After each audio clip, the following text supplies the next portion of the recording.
보고 있다. 그래서 그런지 지금 리얼미터 오늘 발표된 차기 대선 국민의힘 후보 적합도 조사를 보면 네. 김문수 후보가 굉장히 많이 올랐습니다. 다시 또 19.7에서 전주 19.7에서 이번 주에 32.7, 한동훈 후보 23, 홍준표 22.7, 안철수는 6.5로 하락했고요. 없음이 27.2예요. 네. 그러니까 지금 김문수 다음에 제일 높은 후보는 없음 후보예요. 네. 이거는 그러면 없음이란 것은 예. 이제 이걸 보실 때 보시게 되면 중요한 것은 전체이기 때문에 여기에는 이제 민주당 지지층들이 들어가 있는 거예요. 그래서 민주당 지지층들의 절반 정도는 네. 그 중에서 가장 경쟁 정당이니까 네. 가장 약간 차법 신세인 그 정당의 주류와 거리가 먼 인물에 대해서 표출을 해요. 그래서 네. 과거에 보면 유승민 전 의원이 높게 나오는 조사들 있잖아요. 예. 그거는 이제 야당 지지자들 진보 성향층에서 여론조사에서 몰표를 줬기 때문에 그런 것이거든요. 그래서 그렇게 보시면 되고 지금 김문수 후보가 이제 좀 높다는 것은 아까 말씀하신 대로 이 조사에서는 경선용을 대비해서 실시한 것이기 때문에 네. 한덕수 대행이 빠져 있어요. 그러니까 한덕수 대행 것까지 이제 같이 있는 거라고 볼 수 있고 또 한 가지는 한덕수 대행에 관심을 보이는 사람들이 일각에서는 호남 출신이니까 호남에서도 관심 또 오랫동안 관료를 했기 때문에 중도층에서 관심 해서 그 비중들이 좀 동력을 확보하고 있는 것 아니냐라고 네. 얘기하는 시각이 있지만 그거는 이제 가능성과 전망인 것이고요. 실제로는 보수 성향층, 강성 보수 성향층에서 한덕수 대행에 대한 관심이 있는 거예요.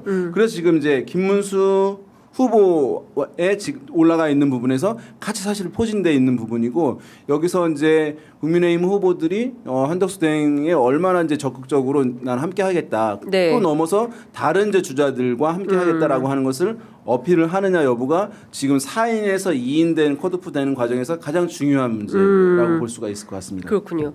요 추세라면 네. 누가 올라온다고 봐야 됩니까? 내일 결정되나요?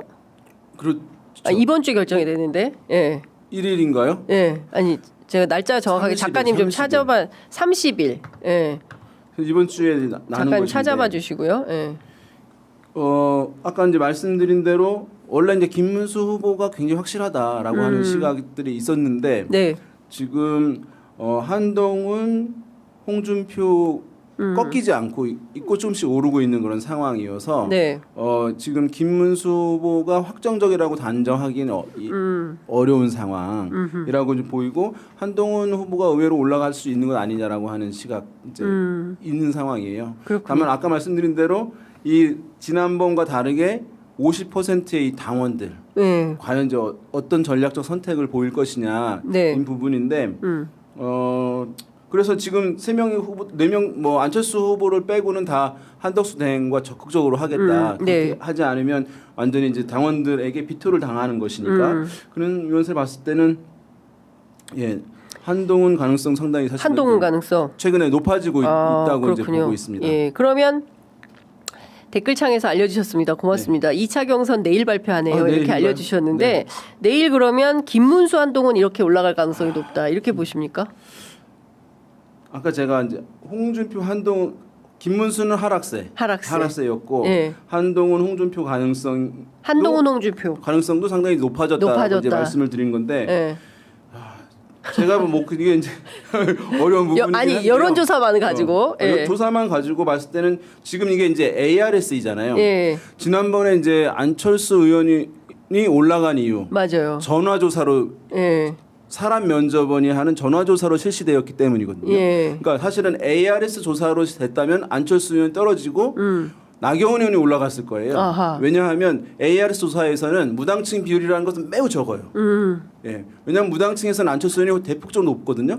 그런데 ARS 조사는 워낙 정당 지지자들 중심으로 응답을 하는 조사거든요. 그래서 나경원 의원 될 가능성이 이제 높았는데 사람 면접원이 하는 조사인 거예요. 사람 면접원이 하는 조사라는 건 정치에 관심이 떨어지는 그러니까 무당층 비율이 대폭 늘어납니다.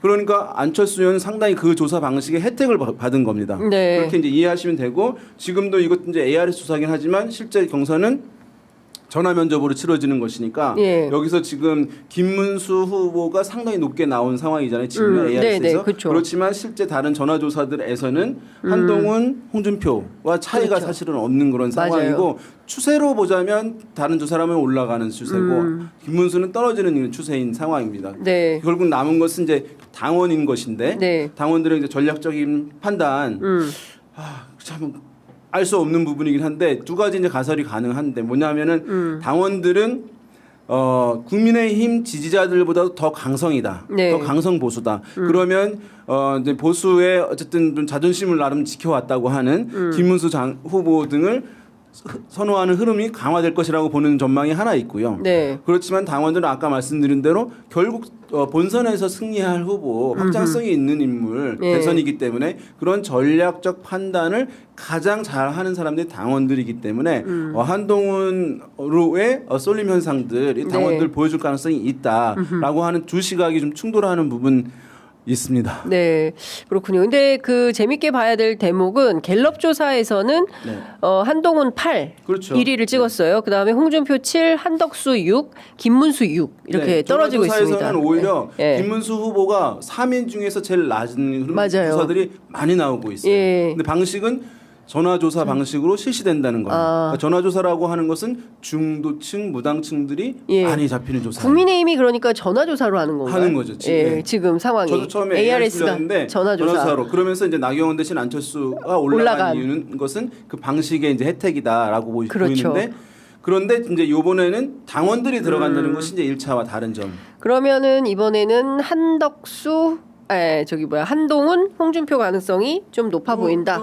내일 보시죠. 네. 대초에 비해서는 높아졌는데 네. 예, 알겠습니다. 보시면 좋을 것 같습니다. 예, 내일 어떤 결과가 나올지 보도록 하겠습니다. 자, 그리고 대선 그 3자 가상 대결 리얼미터 계속 보겠는데요. 이재명 대표가 압도적입니다.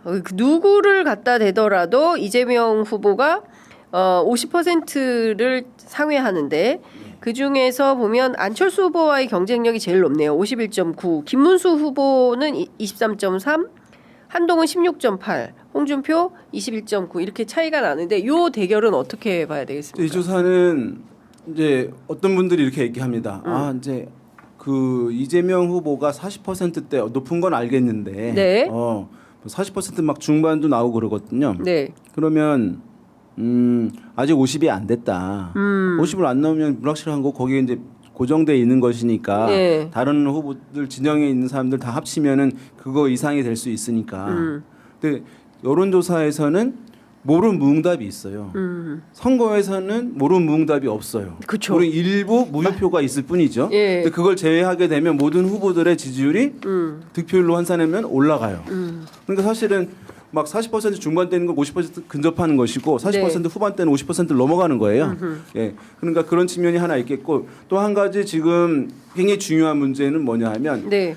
정당 지지율이라고 하는 것은 어떤 선거에서 네. 그 후보가 대선에서 그 후보가 기본적으로 먹고 들어가는 득표율인 거예요. 지지율인 거예요. 그러니까 국민의힘의 주자를 이 사람으로 했다고 전제했을 때라고 네. 질문을 하잖아요. 그럼 그 사람은 국민의힘 정당 지지율은 기본적으로 깔고 가야 되거든요. 그것이 일반적인 이제 대선 막바지에 나타나는 조사의 흐름인 거예요. 네. 그런데 지금 국민의힘 후보들을 보게 되면 그래프 이제 방금 보셨잖아요. 3자 네. 대결에서 네.